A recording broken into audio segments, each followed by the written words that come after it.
there's no way I'm going to spend an hour or 2 hours like with this dough, right? So I'm just going to get the dough hook on that KitchenAid mixer and let it rip. With yeast doughs, you're constantly sort of, it's kind of a little bit of a violent, you're punching it down, right. and you're throwing it up, encouraging it. Right. With Thanksgiving and winter holidays around the corner, there's no better time to spend than with baker and food artist Sarah Owens.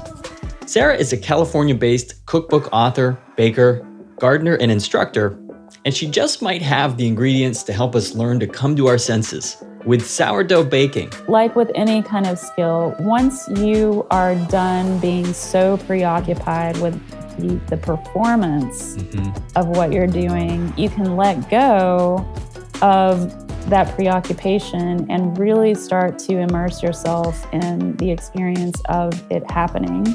Sarah won a James Beard Award for her first book, Sourdough, and released her second cookbook titled Toast and Jam. Her third, Heirloom, Time-Honored Techniques, Nourishing Traditions, and Modern Recipes, came out just last year. Today we'll talk about our mothers, and Sarah helps me troubleshoot my bad habits making sourdough bread. And we get some delicious recipes that will complement your turkey's fixins this Thanksgiving. But Sarah tells me it's about how we bake, not what we bake. I always say with sourdough, you never watch the clock, you always watch the dough, or you always watch the starter. Sarah began her baking career after going gluten-free to try to resolve debilitating health issues. She credits her study and practice of food fermentation with better digestive health. But Sarah cautions about turning a health kick into a food obsession when too much of a good thing isn't a good thing, and how what she calls capitalistic pseudoscience in food marketing can mislead us. The gluten-free movement really took advantage of people not understanding where their food came from or how it impacted the body. Oh, but Sarah, can't we just talk about pineapple upside-down cakes and apple galettes? I have been thinking about apple fritters. Welcome to The Soul of Life. I'm Keith Miller. This is episode 14, Sourdough for Your Soul. I dreamt all night last night about apple fritters. That's great. The dreams of a baker. I love it. Yeah. I'm Keith Miller, and my podcast, The Soul of Life, is here to help you remember who you really are. I'll bring together people who have gotten off their treadmills. I'll have conversations with athletes, musicians, doctors, scientists, healers, and entrepreneurs to discuss the fascinating edges of our knowledge in neurobiology, psychology, and physics. This is The Soul of Life. Sarah Owens is a California-based cookbook author, baker, gardener, and instructor. She was awarded a James Beard for her first book, Sourdough, and has written other books on baking. And I'm excited to speak with her about a range of topics, including health, the role of food in our spiritual well-being and our holistic selves, and really excited to have Sarah Owens here. Welcome, Sarah. Thank you so much for having me, Keith. You're very welcome. So my first question is, how is your mother? Oh, which one do you want to talk about first? Right. We're going to cover the whole gamut today, Sarah. We're going to cover the whole thing. I got to tell you that since I knew I was interviewing you today, I opened my fridge and I reached into the very, very far back corner and I pulled out my sourdough starter. Okay. And I opened it. I'm sure you've heard many stories like this. Mm-hmm. And it's been in there a few months. I got to say, I went through a kick making sourdough for many months, and some pretty mediocre loaves came out. We'll talk about best practices today, hopefully. But so I opened the sourdough starter, and I'm looking at it, and I've restarted many bad batches of starter before, but I'm looking at this, and I'm seeing chunks in there. Chunks. And dear. Yeah, and I said these chunks look like. Wait a minute. This is clam chowder. So this was not my starter, but it had the consistency. It's a horror story. It's a terrible thing. Yeah, pulled it out, started, got my starter kicked up again. It's bubbling as we speak. So okay, all right, great. Well, I'm glad you had a reason to revive it. Yeah, me too. Yeah, especially as it starts to get a little bit chilly outside, it's perfect weather for baking. It really is. Yeah. Tell me how you got started. Sure. I was living in Brooklyn at the time, Brooklyn, New York, and I was working at the Brooklyn Botanic Garden as a curator of the roses, of the rose collection there. And I had been having some issues with my digestive system that now in hindsight, I recognize were triggered by a lot of different things, diet, but also stress and lifestyle. And it took me quite a long time to really put everything together. I was going to different types of specialists and doctors and getting lots of tests run. And ultimately realized that I really needed to change my lifestyle. And part of that was, changing the way that I prepared my food, and discovered fermentation in general as an ally for restoring my sort of probiotic system, but also learning how to pre-digest prebiotics, specifically different types of grains. Right. So it was the health scare that you had that really made you look more mindfully kind of at what was going on, what you were putting into your body, and how your body was working. And it sounds like you started making adjustments, and obviously you're back on track. Yeah, I mean, I still need to be diligent about what I consume, and part of that is making other adjustments as well, like eating with the seasons, really cutting out a lot of processed foods, right, and listening to my body. And, part of the journey was really recognizing that I have a personality type that has a tendency to push myself. Mm-hmm. And, the crisis really came when I just wasn't able to function properly. I had certainly been having, symptoms before that, but it really took, kind of a work and personal crisis to really, get to the point where I was ready to say, okay, what's really happening? Right. And it takes some time to really slow down and listen, to yourself and listen to your body. And right. And it's been a journey that will continue, I think, for the rest of my life. Yeah, something I know very well is similar in my case, slowing down and needing to realize, hey, there's a lot going on, stress, being a driven kind of hardworking person as an entrepreneur and trying to make ends meet and that sort of thing. Right. We're going to talk today about some of your favorite recipes, some things, because Thanksgiving and the holidays are coming up. But, speaking of health, I mean, the reason I reached out to you was because I had this book, Sourdough, sitting in my kitchen for a while. And that's what got me on a kick. I got started making sourdough. And I thought that it was, time to step up to the plate and see if I could do it. And I realized pretty quickly why most people don't really do it. It's because it's so many steps. And so tell me a little bit about why sourdough is such an important thing. You mentioned digestibility. Why is it worth all the fuss to go through all the steps? Well, that's a great question. And it could be, I could answer that question for the rest of this interview. A long story. But, there are lots of different benefits. And I think two of the most obvious are the flavor. And, I really do believe that food that is nutritious has improved flavor over food that has been sort of stripped of its natural ability to nourish us. And so people, a lot of times, they just love the flavor of sourdough, and it's very difficult to find that in a product that you buy at the store that's been standardized. That standardization is also what is so challenging for us, and is something that we have to really take into consideration when we embark on the journey of learning how to use sourdough.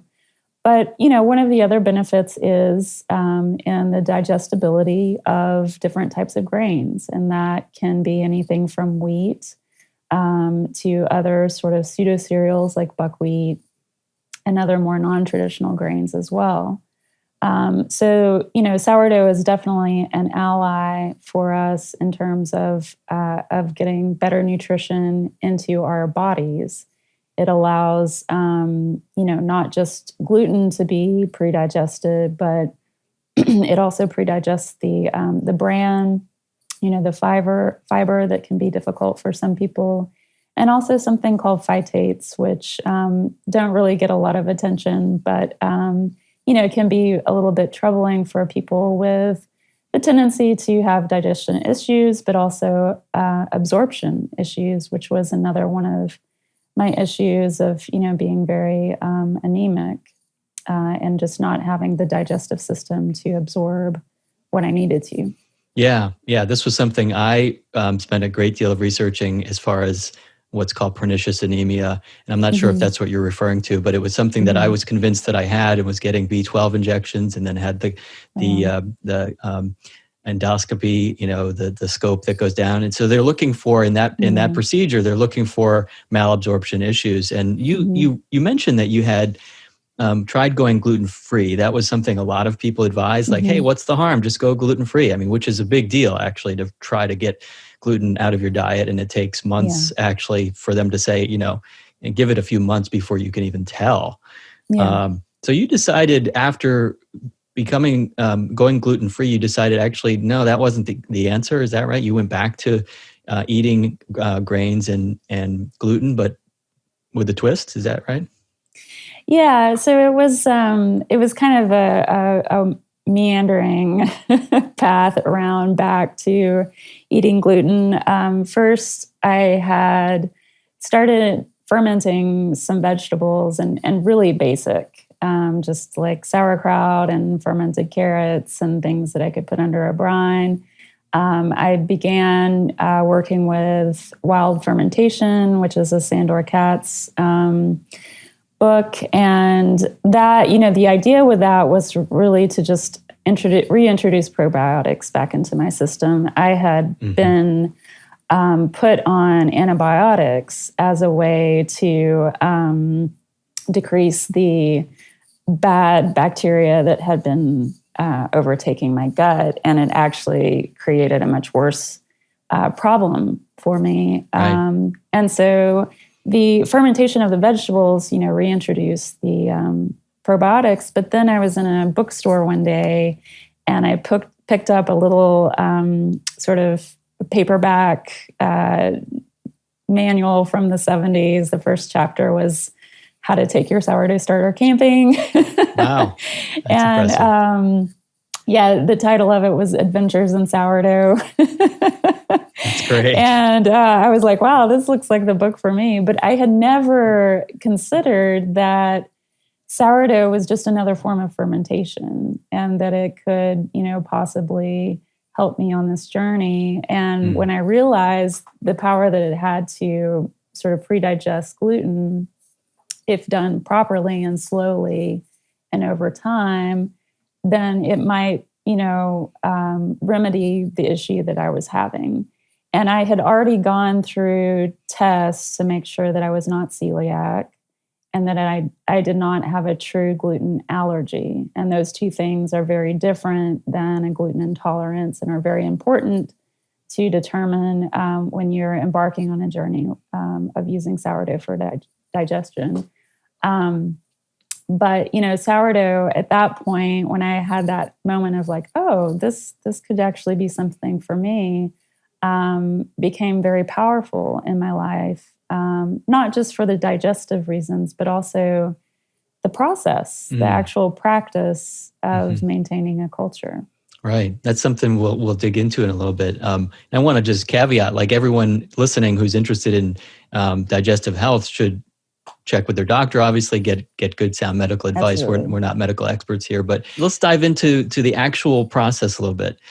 Sure. For people out there who are interested in trying, how do you feel about me referring to your book Sourdough as sort of an intermediate to advanced kind of sourdough? Like, I'm not sure. Is it for the beginner? Because I was really thrilled to see that you had a video that was new to me, but when I watched, I said, this is perfect. This was what I needed at the time because it's just watching the steps. So would you recommend this to somebody just starting sourdough? Tell me a little bit about how the book has been.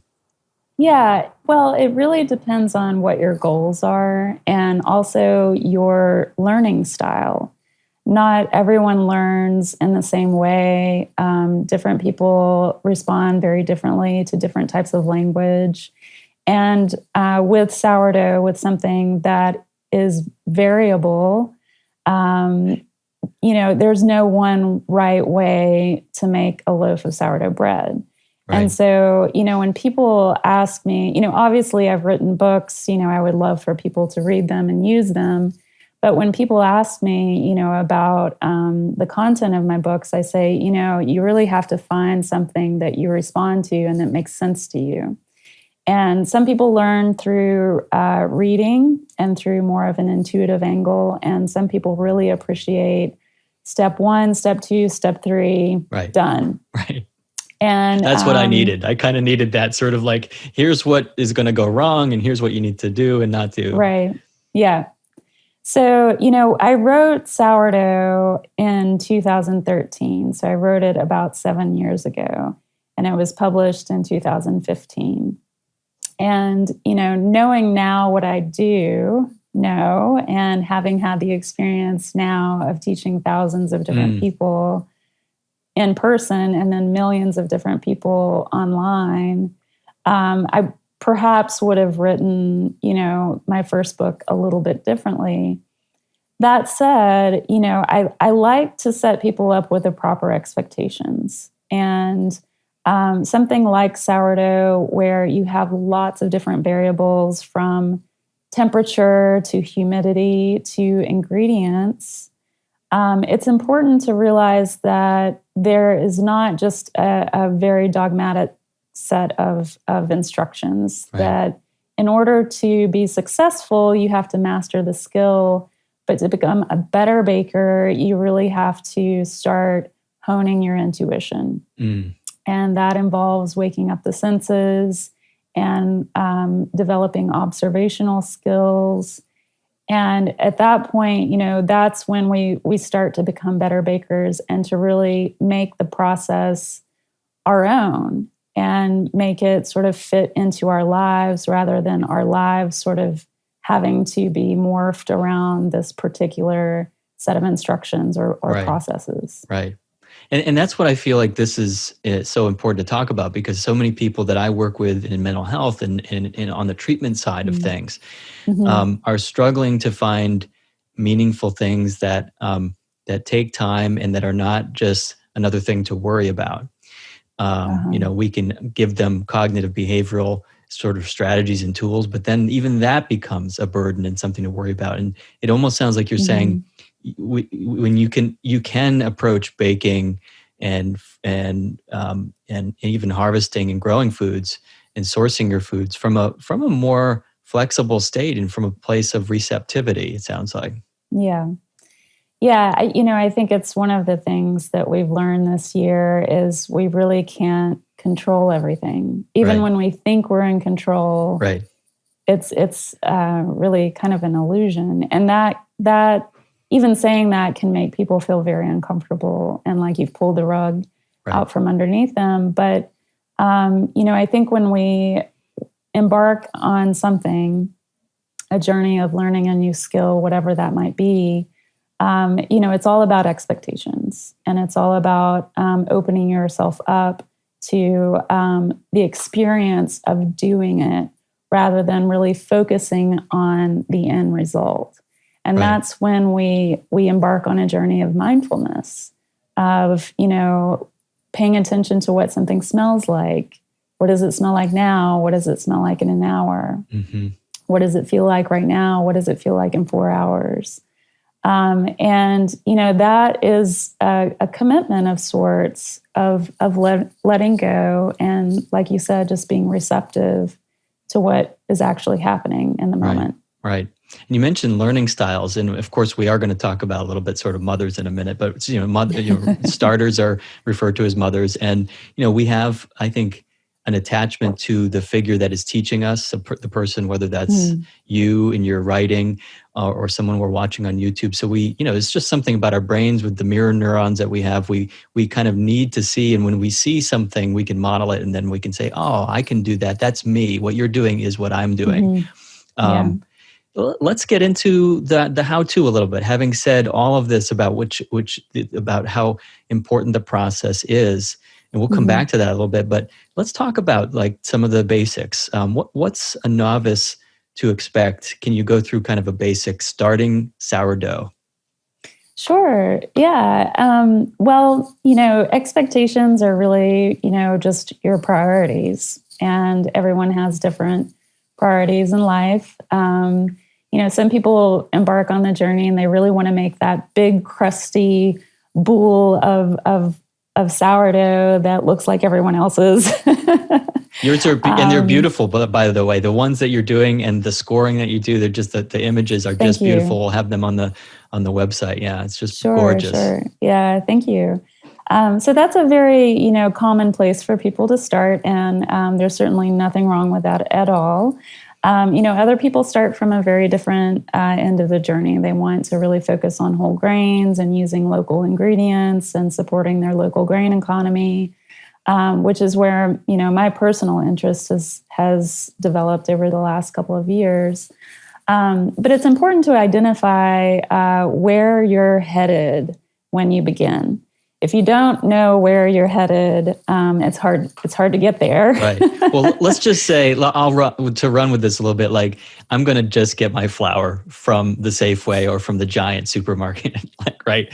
And, so let's talk about that. Am I using bread flour? I mean, without giving a course on like all the different kinds of, Sure. gluten involved, but like, what's different about sourdough? What are we doing? What are we grabbing off the shelf? And then what can we expect? When can we expect a loaf of bread? Right. So I should just say that all of my books are written using stone ground flour. So not flour that you grab off the shelf. Right. So there does have to be, a little bit of adjustment, and it doesn't mean that the flour off the shelf won't work. Right. But we do need to understand that there are lots of different types of ingredients, and some of them have been standardized, like the flour you get at the grocery store, and a lot of them have not been, particularly if you are buying regional, flours that have been grown in your particular climate and ground in a different way than the industrial sort of processing. So we do need to identify, what the differences are, and that there may have to be adjustments. Sure. But really, for a lot of people, it's just kind of wrapping your head around what is this thing called sourdough, and why is it different than a packet of yeast that you buy at the store? Exactly. Yeah. And does it take all this time that it seems like it is supposed to take? Am I going to have to be like watching this thing like a child or a pet? So that's usually kind of where I begin the conversation. And, creating a starter, creating a culture is really just combining flour and water together.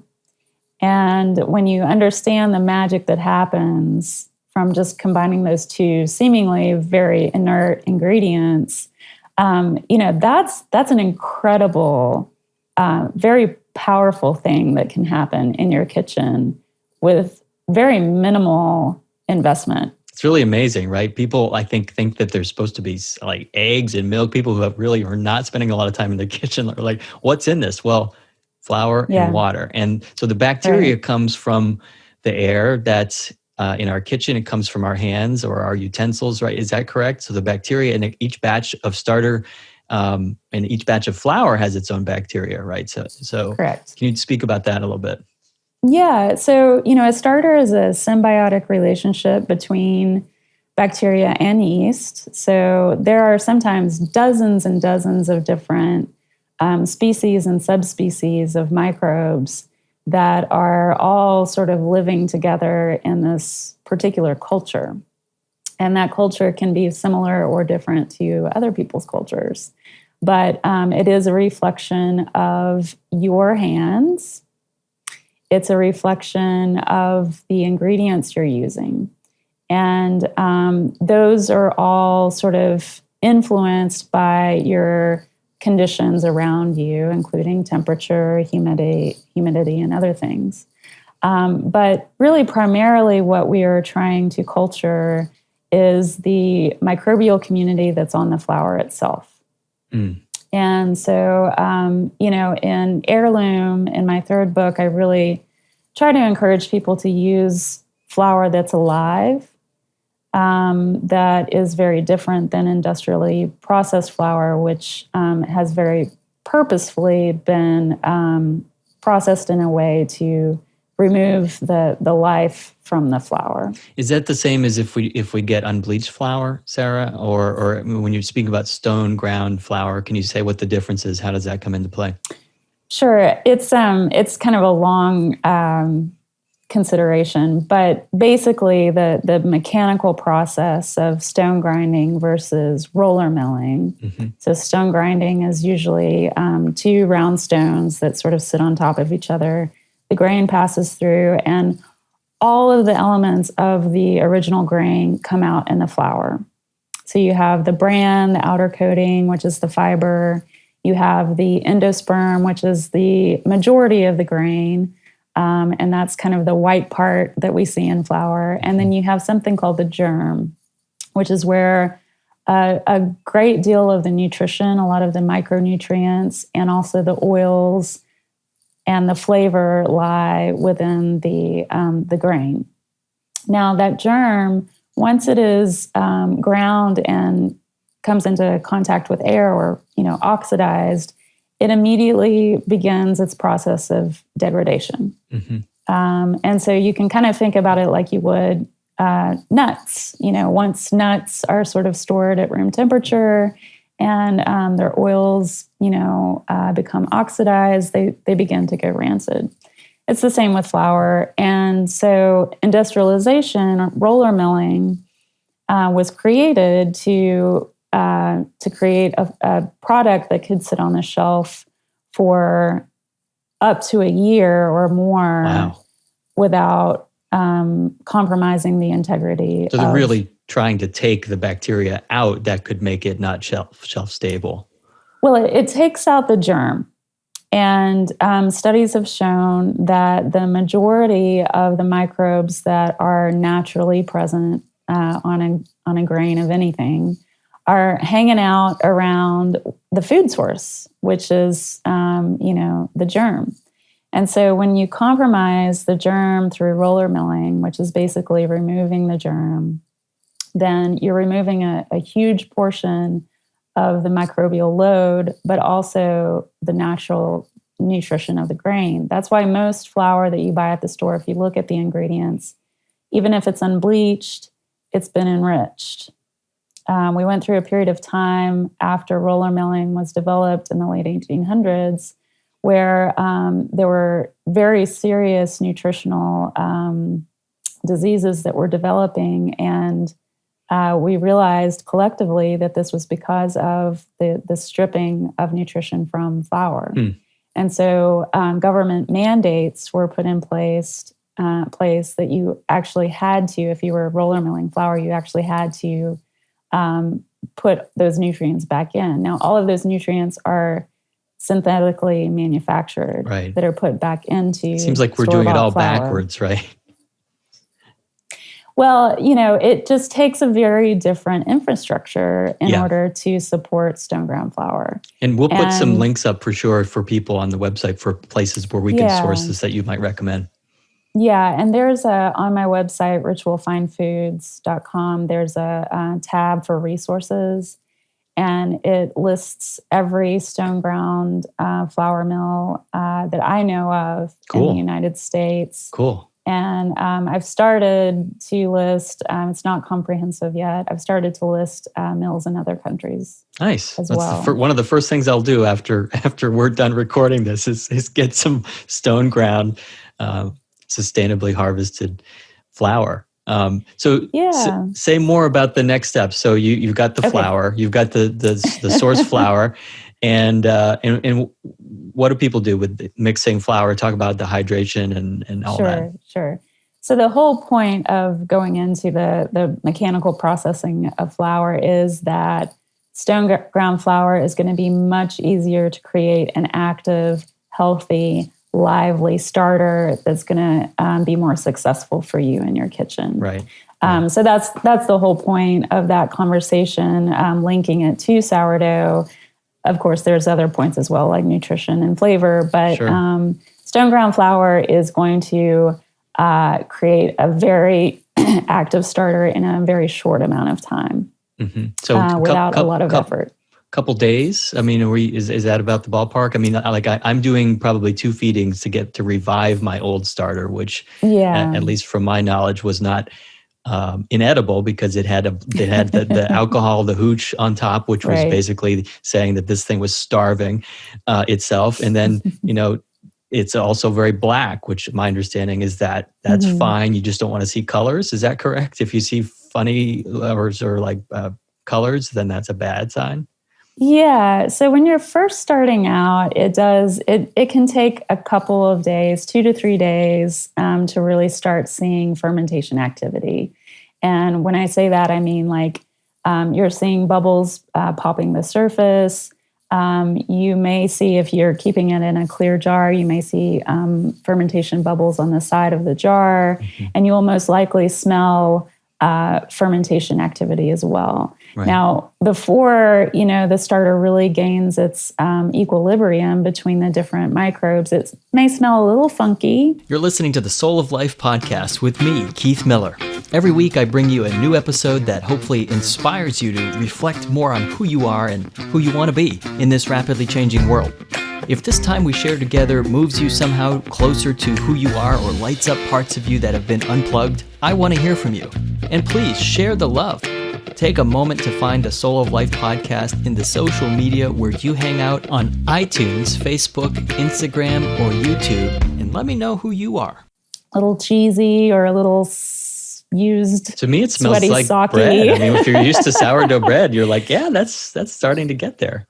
Yeah. So, once the starter finds its kind of own rhythm, and you're able to double it in size within, 8 to 12 hours, depending on your room temperature, then you're pretty much ready to go with creating bread.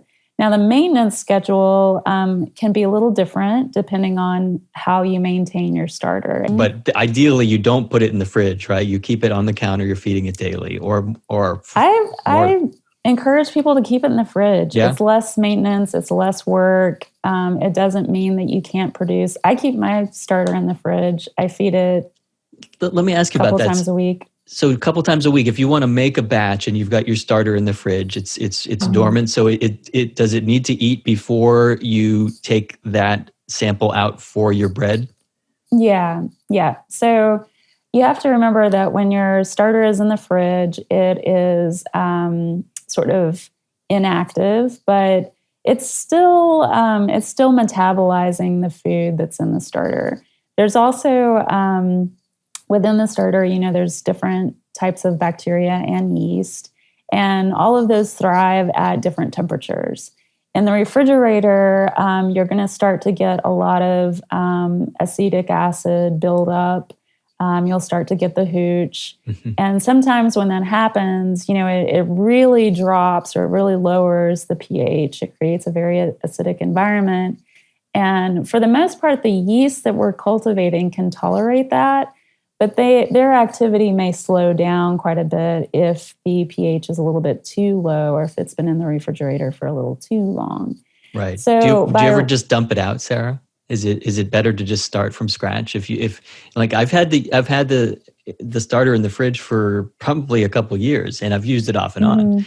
Is there value to keeping that heritage, going? I think culturally and socially, there is something about, when somebody hands me 100-year-old starter. Right. Oh, that's just, it's just an incredible thing that a society, a culture of people would choose to nurture something for that long. There's something very, very beautiful about that.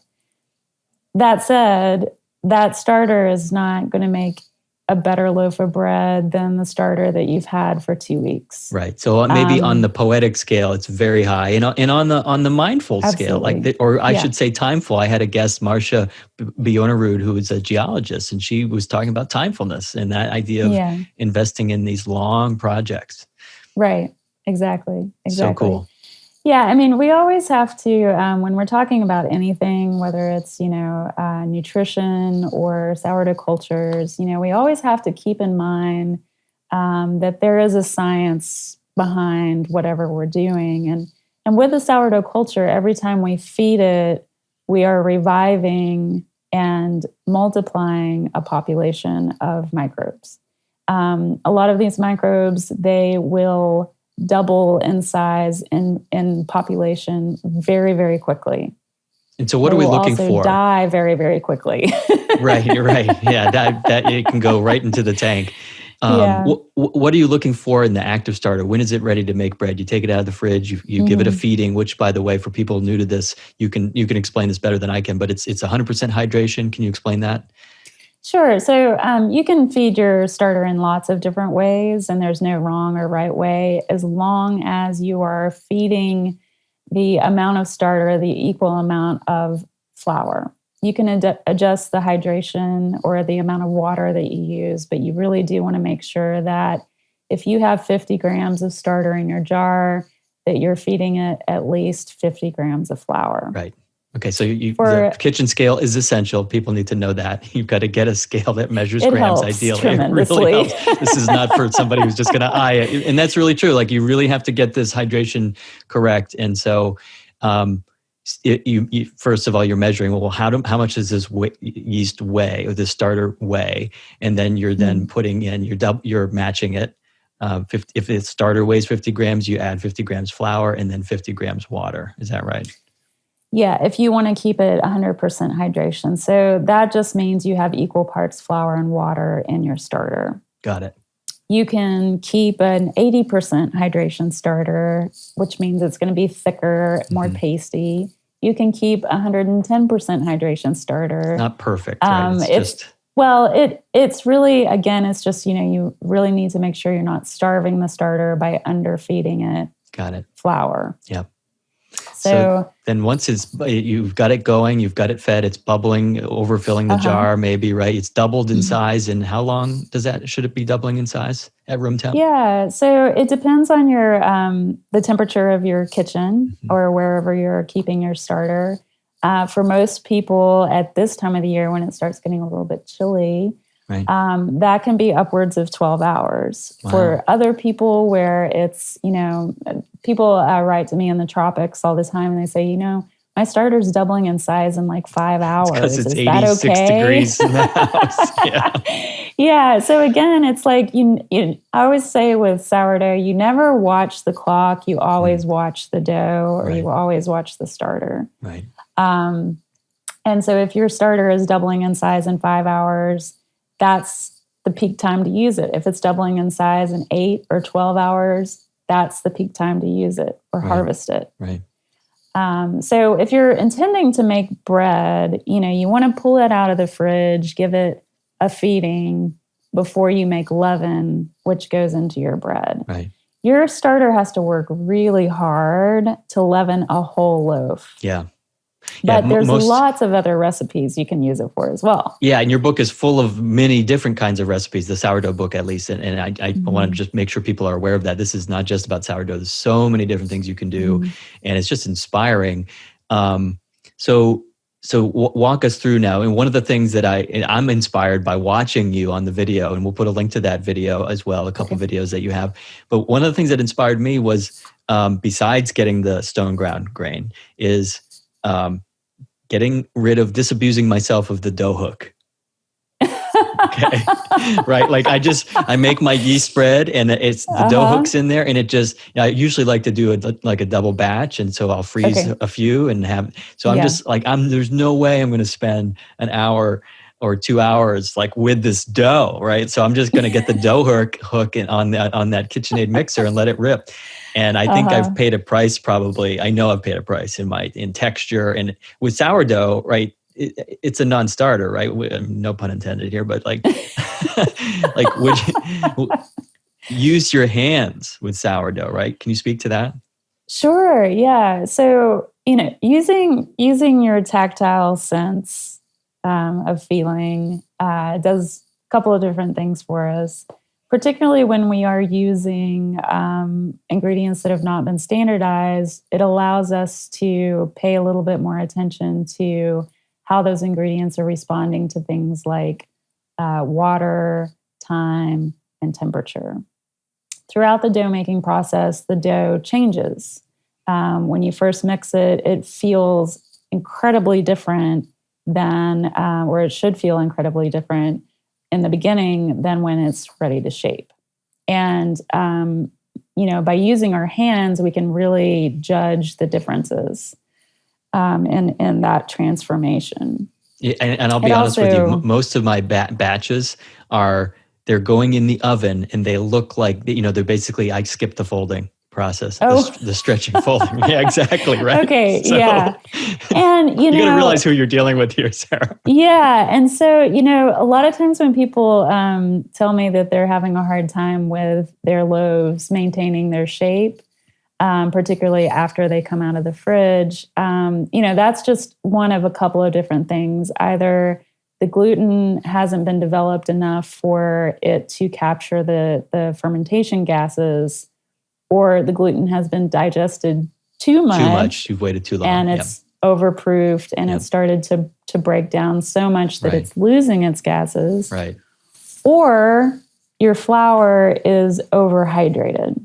Right. And that's the thing that we have to understand, is that a recipe for sourdough may have to be adjusted depending on what ingredients you use. Mm-hmm. Mm-hmm. Even standardized ingredients that are bought at the store, if you're living in the desert of Arizona or Southern California, it's still going to perform very differently than if you're using that same brand or that same flour and you're living in Puerto Rico, or if you're living in New York or in Maine. So you're saying patience is a virtue here, feedback from your dough. But, as far as the steps, that's important, right? It's got to be folded. Mm-hmm. I love the way it was I got to say, it's relaxing just to watch you work with the dough, right? To see the way you handle it, and that it's, that you make sure that you don't deflate it. That's one of the things, one of the mistakes, I think, for me as a novice, going from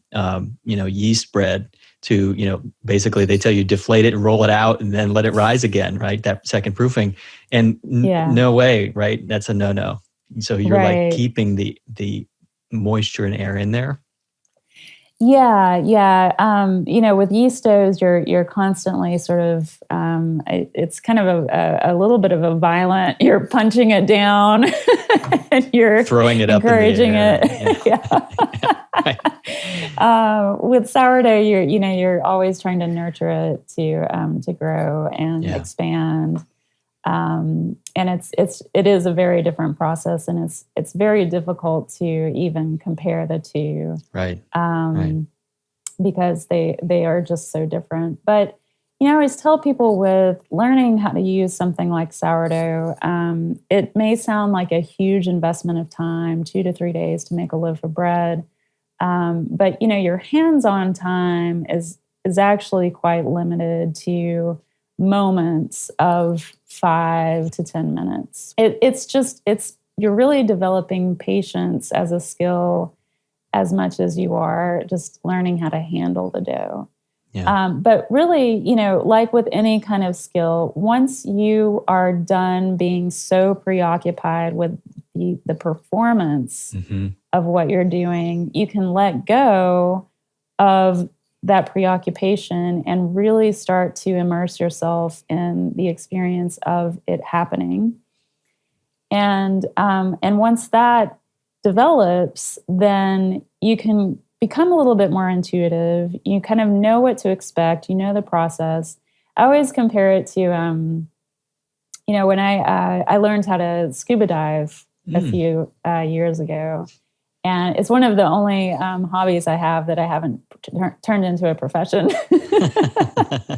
But one of the reasons I wanted to learn was because I wanted to overcome my fear of water. And so for the first, month or so of trying to do it, it was really just about kind of letting go of my fear of XYZ, fill in the blank. And once I really understood how to use my equipment, how to use my mask, how to, do all of the things that I had to do, I could let go of all that preoccupation I had with, what was holding me back from the experience. And I started to look around and I started to see the coral and the fish and the, all of the beauty of the experience, and was able to relax into that and become a part of it. Whereas, I was always sort of thinking of myself as I'm here and the water's there and the danger is here. And, and that just all faded away, and it became this really powerful experience. And it's the same with, sourdough. It's the same with learning how to throw a pot. It's the same with, growing your own tomatoes.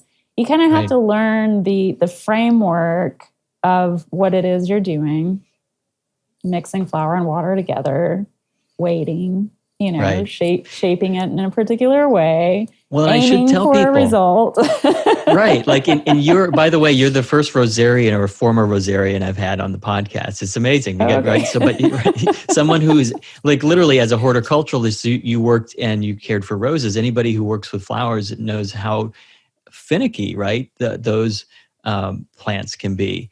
And, at the same time, you're developing, I think, the monastic traditions going back in ancient times, the contemplative traditions, the spiritual traditions were all about sort of bringing a centeredness to the work and becoming one with the work and becoming one with the outside. As we go out to go in and we go in to go out. And it's almost like the same thing we're talking about with food and with yeast and with sourdough.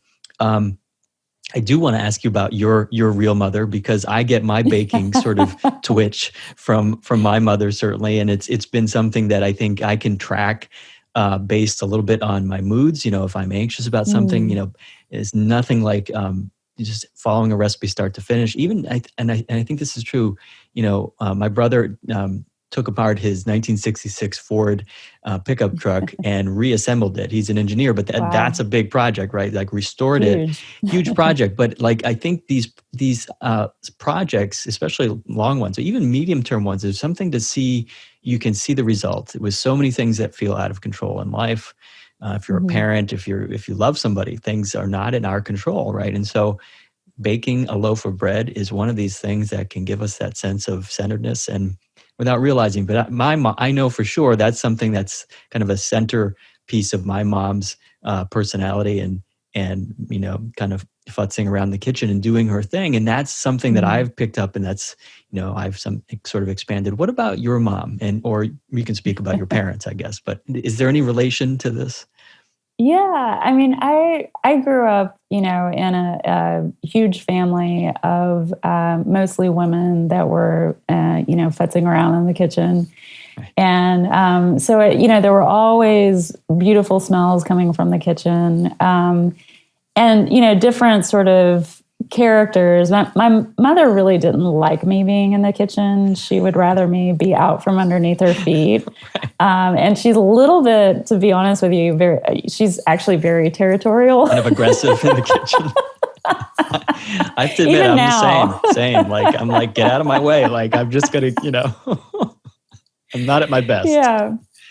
But there were other women in my family. Both of my grandmothers really invited me, into their space. And I remember my Granny Owens kept a jar of starter that had a horrible smell. And I will say, even now, like, it was a really terrible smell. And I remember it. It was very acrid, very sharp.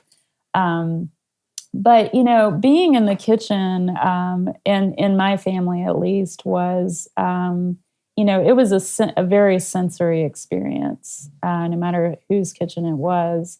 And it brought the outdoors in. I grew up in a very rural area where we grew a lot of our food. And it was the connection. I spent most of my childhood outside. I was told to go run, go do whatever I wanted to. When I heard the car horn or the bell, come back home, it's time to eat or it's time to do whatever. And so, being in the kitchen was a bridge between, those two worlds. And for, my mother and my grandmothers, it was a way to nurture the family.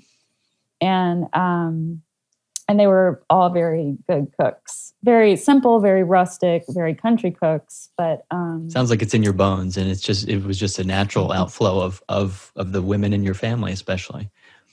Absolutely. And, I think the critical thing I sort of realized in having moved to New York City and having the type of personality that I do, where I'm a very driven person, and whatever it is that I'm doing, I'm very immersed in that. I became a little bit disconnected from, I was working outside every day. But I became a little bit disconnected between, how my food was nurturing me, where it was sort of coming from, how it was being even manufactured, what that meant. And that's sort of something that, has become very common in our everyday kind of lifestyle, is this sort of capitalistic pseudoscience of, different kind of food movements, the gluten-free movement really took advantage of people not understanding where their food came from or how it impacted the body. And certainly there's nothing wrong with, not eating gluten, but it's very important to understand, where something is coming from and why it is doing what it's doing. Yeah. I wanted to pull out a thread there, if we can play with this for a little bit. Sure. Like some dough here, right? Let's work this a little bit together. I wonder how you feel about this idea that activism, because I think so many of us are drawn to certain causes and want to right wrongs. We all care about justice. We all care about. I think when it's brought to our attention, people, and especially kids, it seems to be a natural human tendency, I think, to want to see things work. And at the same time, I think activism, I want to just say, does not replace our spirituality. I think that's a mistake that we can make by not realizing that oftentimes trying to make something happen, make change, can leave us in a very closed and rigid state. Yeah. And our body is designed to be both open and closed, depending on what the needs are. And so it's not, I think a lot of times we fall in love with this identity of standing up to this or promoting that, or and not realizing that our posture, just like in yoga or in sports, like our posture becomes then the problem. So it's almost like these neuroses or obsessions. I don't want to call them addictions, but certainly food is one of the most common compulsions that people can develop that can be quite severe. And often in treatment, we're trying to help people desensitize themselves to kind of just eating without worrying about what they're eating, not being so concerned, because we're trying to treat the eating disorder, for example. So, just trusting your gut basically is what we say all the time. But then what that means is like, I'm hungry, I'm going to just eat what's in front of me, as opposed to where did this come from and who made it and was it made the way I need it, and all these things that can limit, cause us to restrict. Your thoughts on that? Yeah. Oh gosh, that's the big question.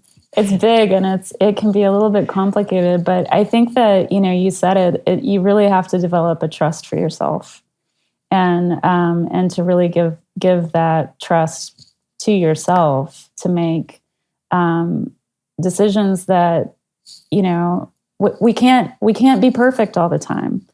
But we have to trust the process of giving power back to ourselves, and being able to listen to our bodies without judgment, without expectation, and to really, accept and love ourselves. And when we are able to do that, that is incredibly powerful within our communities and within the people, the relationships that we have. Let's talk about your favorite recipes. I know the holidays are coming up. If you have any things that you can suggest for us and just kind of point to, and we'll be able to put these up on the website. What are things that you have in mind or recommend for people to make during the holidays?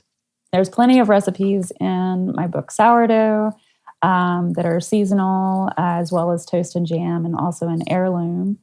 I also have, a Patreon account where I've been posting 4 recipes a month that are very much inspired by seasonal produce, sometimes just inspired by chocolate, but can't go wrong. No? Chocolate's always in season. I want to encourage people to visit your Patreon account and note that I'm going to call you a food artist. I mean, I think people, can maybe have the impression that, someone has published a book that this must be easy for them to make ends meet. I'm kind of imagining you as an artist in that you depend on people valuing what you're bringing and what you're providing. So I want to just offer that to people to check that out and support you. Yeah. What's one recipe on the Thanksgiving table? What would you want to put on there? What's your go-to? Well, I might give you 2. There's a butternut squash and dried cherry bread that it's incredibly seasonal. You don't have to use the dried cherries. It's a delicious loaf. If you don't, you can also use dried cranberries instead. I was wondering, yeah, because cranberries are around. Yeah, and the dried fruit gives like a pop and also a nice texture to the bread. But it's the color of the butternut squash loaf is very Thanksgiving. It's a warm, sort of glowing yellowish orange. Same with the sweet potato bread and also the beet bread. The beet bread doesn't retain its amazing color once it's baked, but there's a really nice feeling of that. Again, those root vegetables that have a little bit of sweetness, which complement so many other flavors of the season, like the bitterness of things like cabbage and Brussels sprouts and things that we also see on the Thanksgiving table. Sounds delicious. Most often. Yeah, so I encourage people to make those breads that have a little bit of sweetness for the Thanksgiving holiday because I think it complements everything else on the table so well. But if you want to skip over the bread and move on to something that's like a dessert, something that is very easy and does not rest upon perfection is something like a galette, where you're making a very rustic sort of pie dough. You can make that in advance and keep it in the fridge or in the freezer, and then thaw it, roll it out, and you can fill it with any kind of seasonal fruit and a little bit of sweetener. Most people use sugar. And there's lots of different recipes that I have for that in all of my different books, but there's a fermented pie crust in Heirloom that's really, I think, very delicious. It's very easy. And you can fill it with anything from, apples to pears. Well, that sounds amazing. Yeah, and with something like Thanksgiving, where you have a lot of really heavy foods, some people love making cakes, and there's lots of upside down cakes, particularly Sourdough has a few that are really delicious. But, I appreciate something that's a little bit lighter. You can cut a small wedge of it, maybe serve it with a little bit of ice cream or whipped cream. And, the nature of a galette is that you don't want it to be perfect. You want it to be really rustic and kind of free form. And so the beauty of that dessert is in its kind of unique outcome. So it takes the pressure off a little bit, especially when you have a lot of different things to get on the table if Right. you are celebrating a large spread this year. I mean, some people are like, traditionalists, and in my family, I'm going to just call out my dad, like wants to have those certain things that we've always had for Thanksgiving. And we're not getting together this year. I think so many people are not getting together this year. It's really an amazing and difficult time for a lot of people. I want to notice that. And I want to encourage people to try something new. I mean, this might be a way to break out and break the mold, so to speak. And your books are fantastic. They're beautifully illustrated, as well as your videos are, I think, really come across really well for people. And by the way, the holiday season, for gifts, I think these books make great gifts for the holiday season. I think want to encourage people to check them out. One question that you mentioned about dessert: have you ever, back to dough here? Have you? What is it like to do fried sourdough? Because that's one of the most fun things we do in our house. Like, I've got some extra pizza dough. We just fry it up the next day, and butter and confectionery sugar, cinnamon. Like you get at the state fair somewhere. But what about fried sourdough? Have you ever done that?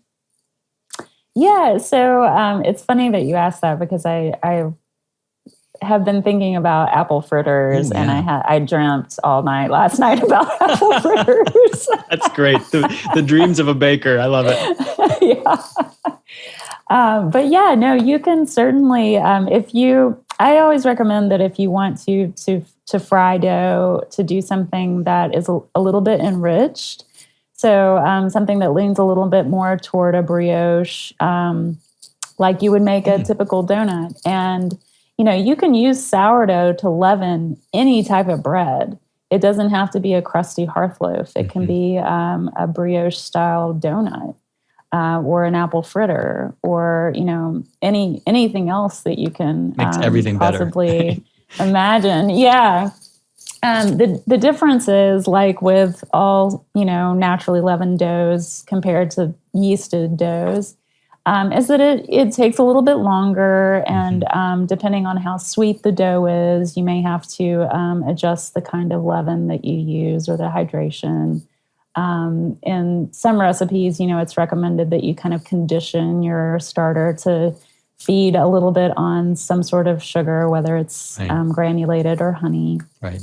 But all that said, it's not very difficult to make a brioche style dough. Actually, it's the topic of my November Patreon. Nice. We're focusing on.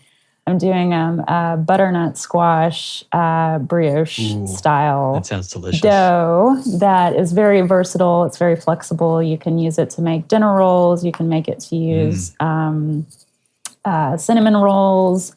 You can fry it. I have to go do it right now. It sounds great. Yeah, I mean, and you can, once that dough comes out of the oil, you can roll it in cinnamon sugar. I mean, there's that good stuff. So many different things you can do, and it's fun. It's fun to play around and get creative and see what happens. It is fun. I'll admit to seeing what would happen if I like to make pancakes from scratch. Put a little bit of sourdough starter in that just for kicks. I mean, I didn't let it sit around. I just baked it, and cooked it, and it was it just gave it a little more body. It was like you said, it doesn't have the you can't really depend on it necessarily unless you're really spending the time with it for its rise. But it's going to give it a little bit of a flavor. I mean, if you like buttermilk pancakes, I think you're going to like sourdough in there a little bit too. Yeah, absolutely. Yeah. Well, it's so great to talk to you, Sarah Owens. You can find your books. People can find your books online. You want to say anything else about where they can find you? We'll put links to your Patreon account, which is one of the ways that you sustain yourself. Anything else? If you need more information about how to become a better baker, if you are familiar with my recipes and my books, then the Patreon is helpful. Because that's really kind of, it's not a beginner's sort of platform. It really is more about how to hone your intuition, how to bake with stone ground flours, more whole grains, and unrefined sugars. Fantastic. So, I think it's going to appeal, and especially during this time, people do have more time on their hands. Those of us who I guess have the privilege, I will say, to be able to work from home. Thank goodness that's okay for us. And at this point, a lot of people working from home, they want something new to do. They want to take up baking or really invest more in it more. I know I'm playing the guitar more, I'm baking more. And so I really recommend your books. Sarah Owens, thank you for being with us today. Thank you so much for having me. Thanks for listening to The Soul of Life. This is Keith Miller. Oh, and don't forget, please leave a thumbs up or a like for this episode wherever you're listening so that others like you may find the soul of life. I mean, really, it's not every day you get to share the soul of life with someone. Okay, so you can post a comment or question on souloflifeshow.com. I'd love to hear from you. And please subscribe now to get the next episode. I look forward to sharing more of my soul of life with you. I like it, and it's not harsh to my eardrum. All right, I will go. Just gonna get the dough hook. On the